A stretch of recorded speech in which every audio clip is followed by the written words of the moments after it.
नमस्कार छात्रों, फिर से एक बार आप सभी का स्वागत है। इसके पहले के लेक्चर में हमने हमारे पाठ्यक्रम में दूसरे सत्र के अंतर्गत जो कहानी लगाई है अहिल्याबाई, जिसको वृंदावन लाल वर्मा जी ने लिखा था। इस कहानी की कथा वस्तु किताब के आधार पर जो कहानी में लिखा गया है वो सभी बातें हमने देखी है। और उसके पहले के लेक्चर में हमने रानी अहिल्याबाई के संदर्भ में उनका पूरा जीवन परिचय और उनके जो जीवन कार्य से संबंधित बातें थी वो हमने देखी है। आज के लेक्चर में हम इसी कहानी पर आधारित जो परीक्षा के रूप में जो प्रश्न पूछा जा सकता है या परीक्षा की दृष्टि से कुछ बातें पूछी जा सकती है, भले ही आपकी परीक्षा ऑब्जेक्टिव प्रकार की हो रही है, उस समय भी इस प्रकार की बातें थोड़ी सी पूछी जाएगी।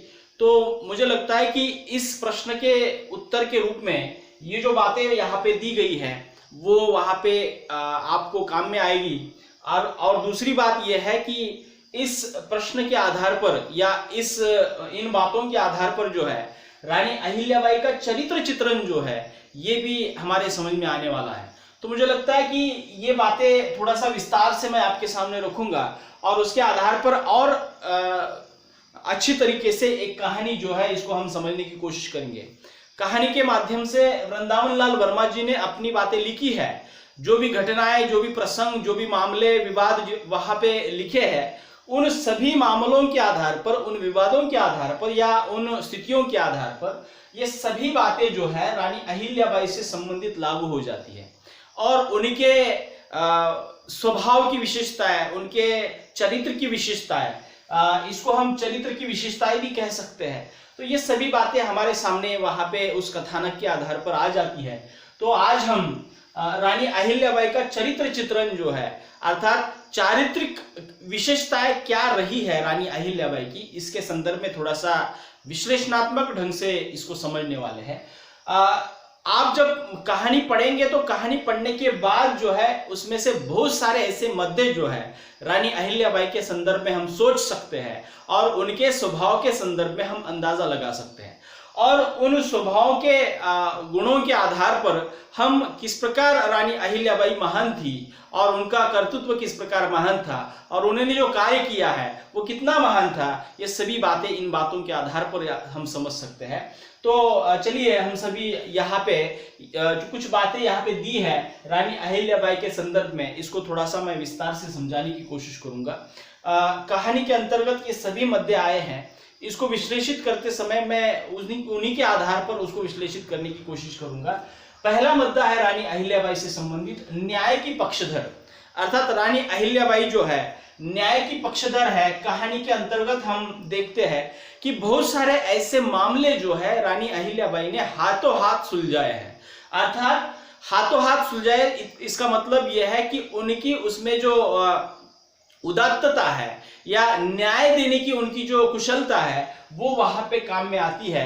और न्याय के संदर्भ में हमने इस कहानी में देखा कि रानी अहिल्याबाई के दरबार में बाघ और बकरी जो है एक ही घाट पर एक समय में पानी पीते थे।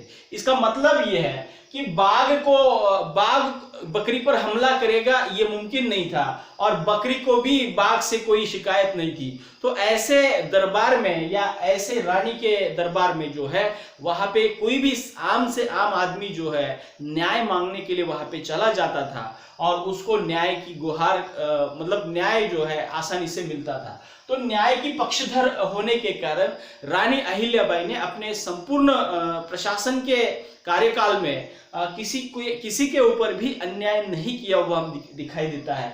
और उसी के आधार पर हम स्वभाव के गुणों को हम समझ सकते हैं कि रानी अहिल्याबाई हमेशा न्याय की पक्षधर रही है। जिस व्यक्ति ने मामला दर्ज किया है और प्रतिवादी कौन है, उन दोनों की अच्छी तरह से जांच पड़ताल करते हुए उन्होंने सही व्यक्ति को न्याय देने की वहां पे भूमिका निभाई है। तो इस दृष्टिकोण से पहली जो विशेषता है रानी अहिल्याबाई से संबंधित वो न्याय की पक्षधर रही है। किसी के ऊपर भी उन्होंने न्याय नहीं किया है। बाघ और बकरी के उदाहरण से हम समझ सकते हैं कि सामान्य से सामान्य व्यक्ति को भी उनके दरबार में वहां पे न्याय मिलता था। तो इतनी अच्छी कुशल प्रशासक के तौर पर वहां पे रानी अहिल्याबाई के न्याय से संबंधित मामलों को हम समझ सकते हैं। दूसरी बात यह है कि ये बहुत ही दानशूर रह चुकी है। दानशूर से तात्पर्य यह है कि रानी अहिल्याबाई ने जितने भी सामाजिक कार्य किए हैं, राजघाट बनवाए हैं, मंदिर बनवाए हैं, मंदिर के घाट बनवाए हैं, रास्ते बनवाए हैं, ऐसे बहुत सारे काम जो किए हैं वो सभी काम रानी अहिल्याबाई ने अपने कोषीय मतलब व्यक्तिगत कोष राजकोष से उन्होंने इसको पूर्ण किया है। इसका मतलब यह है कि राज के कोष के आधार पर जो भी कुछ आय मिलती थी उनको, उसके आधार पर उन्होंने काम नहीं किया है, बल्कि रानी अहिल्याबाई का अपना स्वतंत्र व्यक्तिगत ऐसा कोष था जिसके आधार पर उन्होंने ये दान से संबंधित सभी कार्य किए हैं। अर्थात ये दान, जितने भी हम बड़े बड़े मंदिर देखते हैं, काशी विश्वेश्वर वगैरह, जगन्नाथपुरी वगैरह, ये सभी मंदिर जो है उनके घाट बनवाने का, उनके मंदिर बनवाने का या उनको पुनर्जीवित करने का काम जो है रानी अहिल्याबाई ने अपने व्यक्तिगत कोष से वहां पे पूर्ण किया हुआ दिखाई देता है। इसलिए ये बड़ी दानशूर रह चुकी है, ये भी हम समझ सकते हैं। अर्थात कोई भी इतिहास में दर्ज जितने भी प्रशासक आज तक रह चुके हैं, सभी प्रशासकों ने अपने अपने तरीके से सामाजिक कार्य किए हैं और सामाजिक कार्य करते समय उन्होंने राजकाज के आधार पर या राजकीय आय के आधार पर वहां पे समाज कार्य किए हुए दिखाई देते हैं। लेकिन रानी अहिल्याबाई की अपनी अलग विशेषता यह है कि उन्होंने अपने व्यक्तिगत कोष से ये दान के जो कर्म हैं वो वहां पे किए हुए दिखाई देते हैं। इसलिए रानी अहिल्याबाई एक दानशूर व्यक्तित्व थी या एक दानशूर प्रशासक थी। इसके संदर्भ में ये बात वहां पे हम समझ सकते हैं। तीसरी जो विशेषता है वो है रानी अहिल्याबाई सत्य की आराधक रह चुकी है। सत्य की आराधक मतलब क्या है कि उन्होंने हमेशा सत्य का ही अनुपालन किया है, सत्य के मार्ग पर ही लोगों को चलने की सलाह दी है, सत्य के मार्ग से ही उन्होंने अपना प्रशासन चलाया है।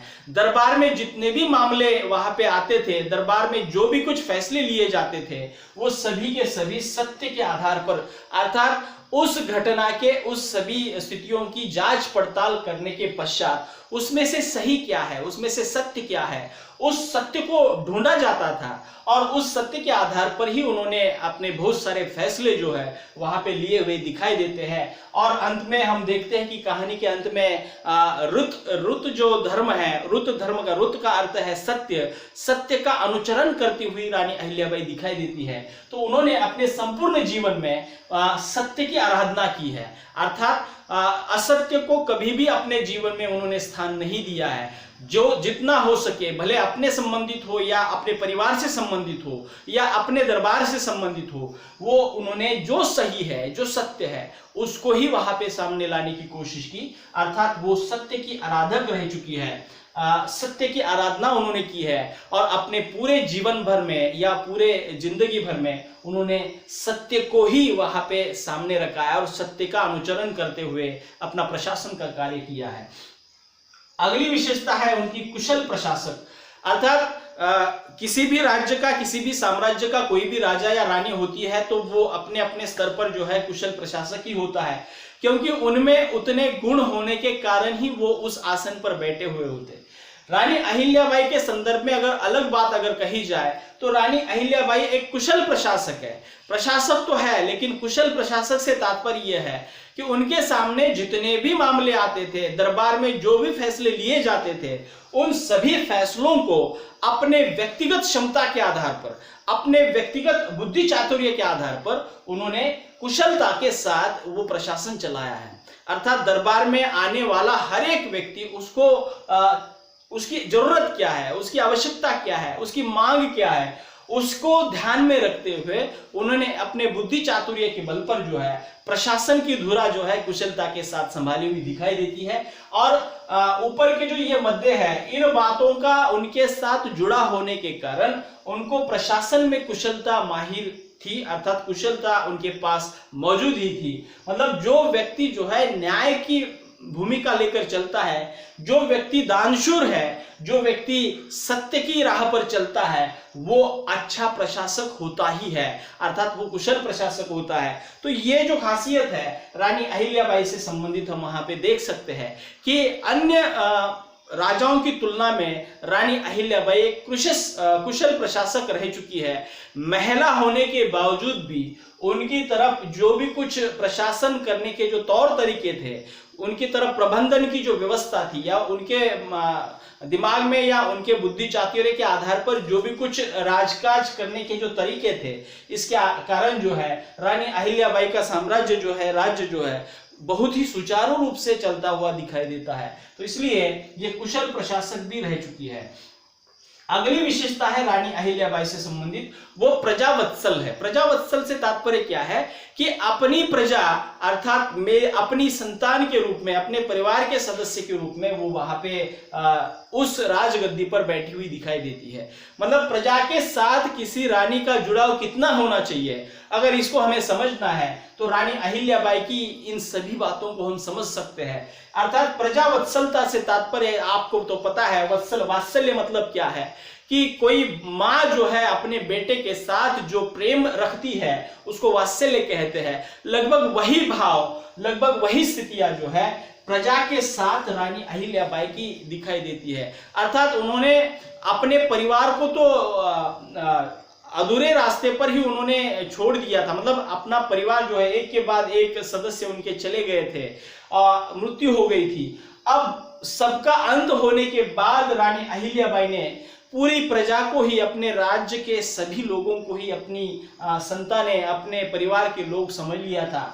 और ये वत्सलता जो है, ये वात्सल्य जो है, उनके कार्य कुशलता में वहां पे दिखाई देता है। प्रजा के साथ वात्सल्य भाव होने के कारण रानी अहिल्याबाई के दरबार में कोई भी आदमी जो है, सामान्य से सामान्य आदमी भी जो है, वहां पे न्याय की गुहार लगाते हुए चला जाता था और उसको न्याय निश्चित तौर पर मिलता था। मतलब अपनी माँ के सामने अपनी बात रखना और माँ से अपने बेटे के बारे में फैसला सुन लेना, ये प्रजा के संदर्भ में वहां पे इस प्रशासन में या उस दरबार में हमें दिखाई देता है।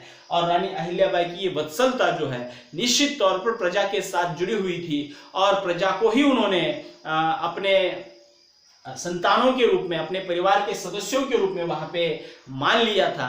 और कहानी में हमने एक जिक्र भी पाया है कि सुंदरी नामक उनकी जो दासी है, जब रानी अहिल्याबाई 3 दिन तक अपने बेटी के सती हो जाने के बाद 3 दिन तक एक कमरे में बंद रही थी, भूखी प्यासी रही थी, उसी समय उसी कमरे के दरवाजे के बाहर सुंदरी नामक उनकी दासी जो है 3 दिन तक उसी अवस्था में वहां पे बैठी हुई थी। जब रानी बाहर आ जाती है तो पता चलता है कि सुंदरी भी लगभग 3 दिनों से उसने कुछ भी नहीं खाया है।